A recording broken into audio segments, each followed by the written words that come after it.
உலகத்திலேயே வடகொரியா அப்படிங்கிறது ரொம்ப பயங்கரமான நாடு. இந்த நாட்டிற்கு செல்லும் வாய்ப்பு உங்களுக்கு கிடைச்சா 1க்கு 2 முறை யோசிச்சுட்டு போங்க. ஏன்னா இந்த நாடு ரொம்பவே கண்டிப்பானது மற்றும் விசித்திரமான சட்டங்களை கொண்டது. இப்போ நான் சொல்ல போற விஷயங்களை கேட்டுட்டு பரவாயில்லடா நான் அந்த நாட்டுல பிறக்கல, இந்த நாட்டுல பிறந்தது ரொம்ப சந்தோஷமா இருக்கு அப்படின்னு சொல்லுவீங்க. ஏன் அப்படின்னா அந்த அளவுக்கு இந்த நாட்டுல வாழக்கூடிய மக்களுக்கு எந்த ஒரு செயலை செய்வதிலும் சுதந்திரமே இல்லைங்க.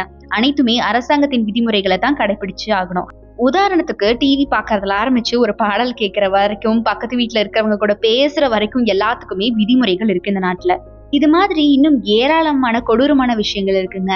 அதை தொடர்ந்து தெரிஞ்சுக்கலாம் வாங்க.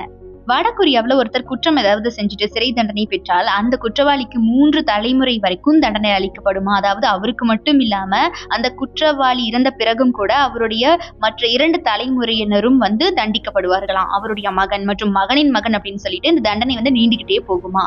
எவ்வளவு கொடூரமானதா இருக்குல்ல. வடகொரியாவுல அரசாங்க அதிகாரிகளின் அனுமதியின்றி இணையத்தை சுதந்திரமா நீங்க பயன்படுத்த முடியாது. அது பாத்தீங்கன்னா வடகொரியாவுல குவாங்யாங் அப்படின்னு சொல்லக்கூடிய ஒரு உள்நாட்டு வலையமைப்பு மட்டும் தான் இருக்கு. இது வடகொரியா நகரங்களை மட்டும்தான் இணைக்குமா. இன்னைக்கு என்னோட டேட்டா பேக் முடிஞ்சிருச்சு. எக்ஸ்ட்ரா ஒரு 20 ரூபீஸ் இருந்தா டேட்டா போட்டுருவேனே அப்படின்னு எவ்வளவு ஃபீல் பண்றோம். ஆனா நல்லா யோசிச்சுக்கோங்க, வடகொரியா மக்கள் எந்த அளவுக்கு கஷ்டத்தை அனுபவிச்சுட்டு இருக்காங்கன்னு. வடகொரிய அதிபர் கிம் ஜாங் யுங் தன்னுடைய உறவினர் ராணுவ அதிகாரியுமான ஜெங் சாங்குக்கு ஒரு வித்தியாசமான தண்டனை கொடுத்திருக்காரு. ரொம்ப கோரமான தண்டனையும் கூட. கிம் ஜாங் யுனுக்கு எதிராக அவர் பல செயல்களை செஞ்சுட்டாரு அப்படின்னு சொல்லிட்டு குற்றம் சாட்டப்பட்டு கடுமையான ஒரு தண்டனைக்கு உள்ளாகி இருக்காரு. அது என்னன்னு பாத்தீங்கன்னா, கடும் பசியோடு இருக்கக்கூடிய 120 நாய்கள் அடைக்கப்பட்ட கூண்டுல நாய்களுக்கு உணவா ஜெங் சாங்க போட்டு அடைச்சிருக்காரு அந்த நாட்டு அதிபர் கிம் ஜாங் யுன். இந்த செய்தி சீன பத்திரிகைகள்ல வெளிவந்து எவ்வளவு கொடுமையானது இந்த நாடு அப்படின்னு சொல்லிட்டு பல பேரை பேச வச்சுது.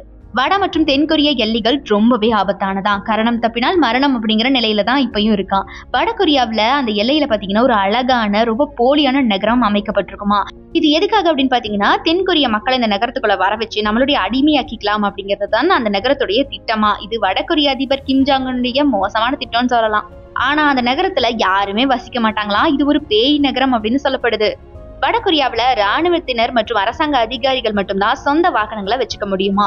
ஒரு இடத்துல இருந்து மற்றொரு இடத்திற்கு சுதந்திரமா கூட செல்ல முடியாதா அங்க இருக்கக்கூடிய மக்கள். அரசாங்க அதிகாரிகள் கிட்ட எங்க போகணும்னாலும் கூட அனுமதி வாங்கிட்டு தான் போகணுமா.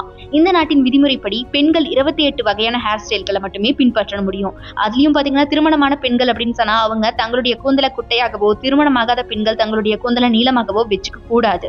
அதுவே ஆண்கள் எடுத்துக்கிட்டீங்கன்னா 5 சென்டிமீட்டருக்கும் மேல் நீளமான முடி இருக்கவே கூடாதான். சற்று வயதானவர்கள் அப்படின்னு சொன்னா கூட 7 சென்டிமீட்டர் வரைக்கும் தான் முடிய வச்சுக்கலாமா. அடங்காப்பா ஒரு ஹேருக்கு இவ்வளவு போராட்டமாடா. வடகொரியாவில் இருக்கக்கூடிய மக்கள் வாரத்திற்கு 6 நாட்கள் கட்டாயமா வேலை செய்யணுமா. எஞ்சிய ஒரு நாள்லயும் ஏதாவது ஒன்ன கூறி வேலை வாங்கிக்கிட்டே இருப்பாங்களா அங்க இருக்கக்கூடிய அரசாங்கம். மொத்தத்துல இந்த நாட்டுல இருக்கக்கூடிய மக்களுக்கு ஓய்வுங்கிறதே இருக்காதான். கிம் ஜாங் யுன் என்ன பண்றாரு, வீட்டுல தூங்கவே மாட்டாரோ. எப்படிடா டார்ச்சர் பண்ணலாம் இந்த மக்களை அப்படின்னு யோசிச்சுக்கிட்டே இருப்பாரு போல. வடகொரியாவுல ஜீன்ஸ் அணிவது அப்படிங்கிறது சட்டவிரோதமான செயலாம். ஏன் அப்படின்னா இது அமெரிக்க ஏகாதிபத்தியத்தை வெளிப்படுத்துது அப்படின்னு அங்க இருக்கக்கூடிய கிம் ஜாங் யுன் மூலையில யாரோ பதிய வச்சுட்டாங்க. இந்த நாட்டுல 5 வருடங்களுக்கு ஒரு முறை ஒரே ஒரு வேட்பாளர் பங்கு கொண்டு தேர்தல் நடைபெறுமா. ஒருவேளை அந்த வேட்பாளரை பிடிக்காட்டி அதற்கு அப்படின்னு சொல்லிட்டு தனியா பாதுகாப்பு எதுவும் இல்லாத ஒரு அறை இருக்கு. அங்க போய் வேட்பாளரின் பெயரை அடிச்சு ஓட்ட பதிவு செய்யலாமா. யாருக்கு தைரியம் இருக்கும். இதுல இன்னொரு ட்விஸ்ட் என்னன்னா, 5 வருடங்களுக்கு ஒரு முறை தேர்தல் வருது இல்லையா, ஒரே ஒரு வேட்பாளர் இருக்காரு இல்லையா, அதுவும் கிம் ஜாங் யுன் தான். அட இதுக்கு எதுக்கு தேர்தல், பருத்தி மட்டும் குடோன்லயே இருக்கலாமே. போட்டோ எடுக்கணும்னா கூட அங்க இருக்கக்கூடிய அதிகாரிகள் கிட்ட அனுமதி வாங்கிட்டு தான் எடுக்கணுமா, இல்லாட்டி அதற்குரிய தண்டனையா அனுபவிக்கணுமா. நம்ம வடகொரியா போனா அங்க போட்டோ எடுக்கும்போது கவனமா இருக்கணும், இல்லாட்டி அதுவே நம்மளுக்கு மாலை போடுறதுக்கான கடைசி போட்டோ ஆகிரும். வடகொரியாவுல பைபிள் படிச்சா அல்லது ஆபாச படம் பார்த்தா மரண தண்டனையா. ஏண்டா ஆத்திர அவசரத்துக்கு எனக்கு புரியல.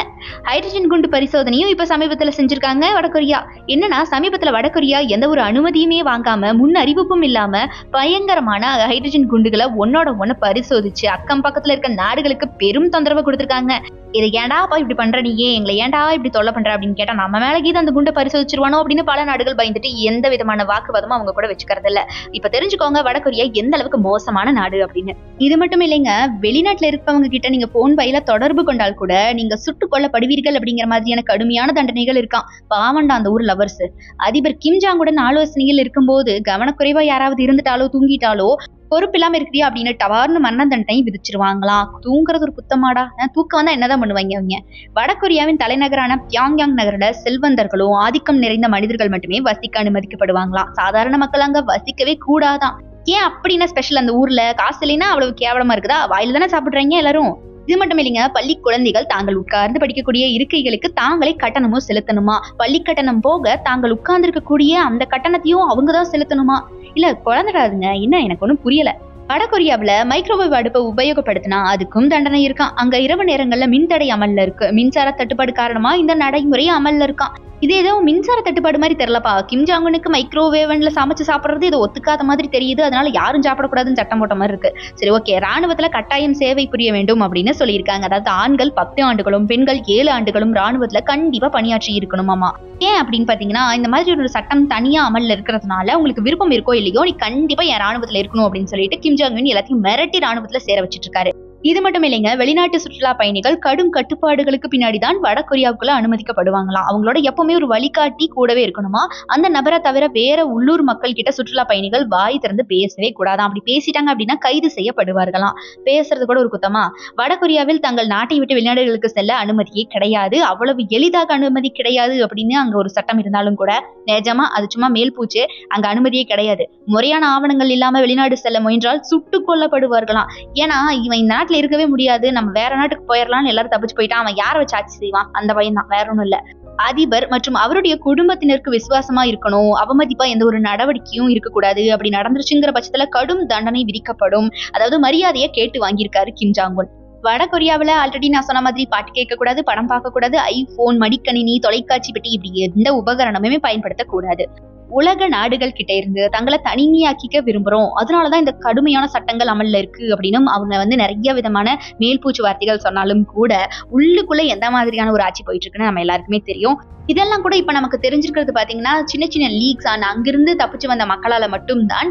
இது இன்னும் என்னென்ன சட்டங்கள் உள்ள அமல்ல இருக்கோ, என்ன கொடுமைகள் கோரங்கள் வடகொரியாக்குள்ள நடந்துகிட்டு இருக்கோ நமக்கு தெரியாது. சோ ஓகே மக்களே, இப்ப நம்ம இந்த வடகொரியாவை பத்தி பார்த்தோம் இல்லையா. இதுல இந்த கிம் ஜாங் உன் பையன் இருக்கான்ல, இவனை பத்தி நீங்க என்ன நினைக்கிறீங்க அப்படிங்கறத மறக்காம கமெண்ட் பாக்ஸ்ல வறுத்து எடுத்துருங்க. சோ இந்த வீடியோ பிடிச்சிருந்தா லைக் பண்ணிக்கோங்க. மறக்காம நம்ம ஆரம்பியாத சேனல்ல சப்ஸ்கிரைப் பண்ணி சப்போர்ட் பண்ணுங்க.